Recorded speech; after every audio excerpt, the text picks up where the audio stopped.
Mazi Osita died mysteriously, and his children pointed accusing fingers at their mother.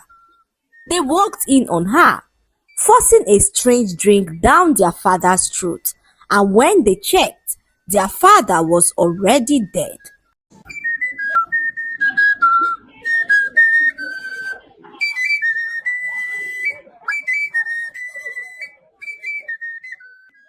Once upon a time, there lived a woman named Ekene. Ekene had two grown-up children and was well known around the village for her kindness and wisdom. However, her life took a tragic turn when her husband mysteriously died one hot afternoon. No one knew exactly what happened, but Ekene's two children believed that their mother was responsible for the death of their father. What had happened was that their late father, Mazi Osita, a few years before he died, told his son Obi that if anything ever happened to him, that Obi should hold Ekene responsible. Shocked to hear this from his father, Obi pressed on to know why his father made such a statement about his mother, but Mazi Osita never disclosed his reason. Up until his death, no one knew why Mazi Osita was convinced that his wife Ekene was going to kill him. A few years later, Mazi Osita died mysteriously, and his children pointed accusing fingers at their mother. They walked in on her, forcing a strange drink down their father's throat, and when they checked, their father was already dead. "You killed him," they screamed at her as tears poured down their eyes. Unwilling to listen to whatever Ekene had to say, they reported the issue to the king, who ostracized Ekene from the village, sending her into the forest to live. Ekene lived alone in the forest as her children turned their backs on her. Everyone abandoned her as they all believed that she had a hand in her husband's death. Ekene lived a very lonely life with no friends or family around. She was so fearless as she lived a very comfortable life in the forest. One day, Ekene had a very strange feeling that something terrible was about to happen to her daughter. Filled with worry, she defied the king's orders and entered the village in search of her daughter. The villagers were all shocked to see her inside the village, as they knew that she was ostracized by the king and warned never to come into the village. Ekene was willing to risk her life to warn her daughter of the impending danger. However, when she got to her daughter's house, her daughter Mesoma was so agitated and unwilling to listen to what her mother had to say. She walked her mother out of her house, saying that she never wanted to see her again in her life. Ekene, regardless of how her daughter felt, screamed at the top of her voice, saying that her daughter Mesoma should avoid going to her shop in the next 5 days, as her life was in a grave danger.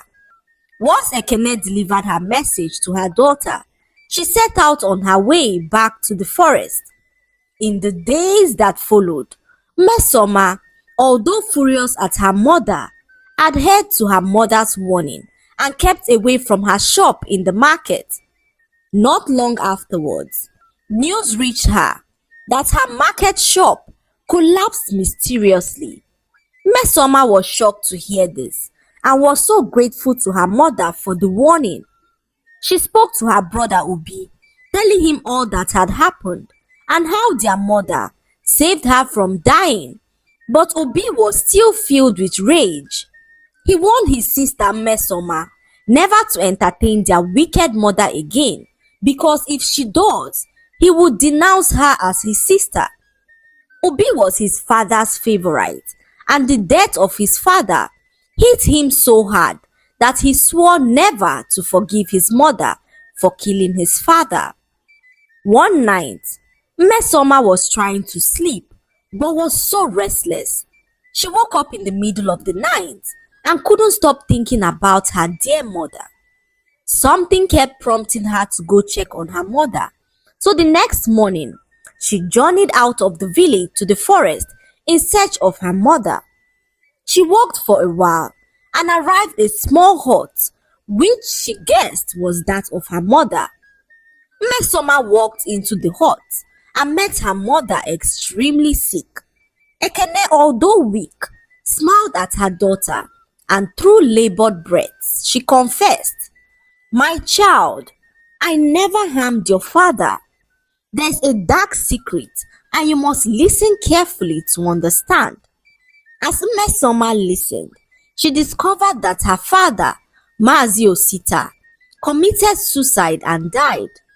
He drank a poisonous substance, and by the time Ekene walked in on him, the poison had already begun to take effect. The substance they saw their mother giving to their father on the day that he died was an anti-poison, which did not work because the poison their father took had already begun to take effect before the anti-poison was administered. Ekene never told the villagers that her husband committed suicide because in their village, anybody who commits suicide was not buried in the village but thrown into the evil forest. The villagers never paid any form of respect to the body of a person who died in such a way. Even the person's family was ostracized from the village as the villagers viewed them as cursed. Ekene bore the burden of these secrets alone to protect her children from the harsh consequences that would have followed. Mesoma, now enlightened with the truth, was filled with regret because of how she treated her mother all these years. As they were talking, they heard a loud bang on the door. Some angry villagers had surrounded her mother's hut, requesting that Ekene be killed for defiling the king's order by entering their village after being ostracized by the king. Mesoma hurriedly rushed out to meet the villagers and was shocked to see her brother leading the angry crowd. Her brother was so furious to see his sister in their mother's hut as he threatened to disassociate himself from Mesoma for going against his wishes to side with their evil and wicked mother. Mesoma, knowing that the villagers would bring harm to her mother if she withheld the truth, spoke out, telling the angry villagers that her mother did not kill her father as he committed suicide. Her brother Obi then questioned their mother, asking why their father told them years ago that if anything happened to him, that they should hold their mother responsible. And Ekene, although weak, revealed to her son Obi that his father had a gambling addiction and was owing a very dangerous man some money. He told her to sell off the land that belonged to her late father so that he could pay the dangerous man back his money. But Ekene refused, saying that the land did not belong to her but her family. This caused a lot of problems for Ekene and her husband, who began to despise his wife, telling whoever cared to listen that if he ever dies, Ekene should be held responsible. When Obi heard this, he broke down in tears as he regretted all his actions towards his poor mother. The angry villagers too were now filled with compassion as they saw that Ekene was indeed innocent. They approached the king of the village, who after careful deliberation decided to scrap the tradition that ostracized the innocent family members of a person who committed suicide in their village. That was how Ekene and her family reunited, and Ekene gradually regained her health. The lifting of the ostracism tradition marked a turning point in the mindset of the villagers, fostering a more compassionate and understanding community. Ekene, Mesoma and Obi worked together to repay his debt, and the village rallied behind them, realizing that unity and support We are crucial in overcoming challenges. The lesson to be learned from this story is that judging someone without knowing the full story can lead to grave consequences. The story also encourages us to approach situations with an open heart, to seek the truth, and to recognize that forgiveness and understanding can lead to healing and reconciliation. I hope you enjoyed the story. Like, subscribe, and leave a comment. It helps us grow our channel. I'll see you in our next story. Bye.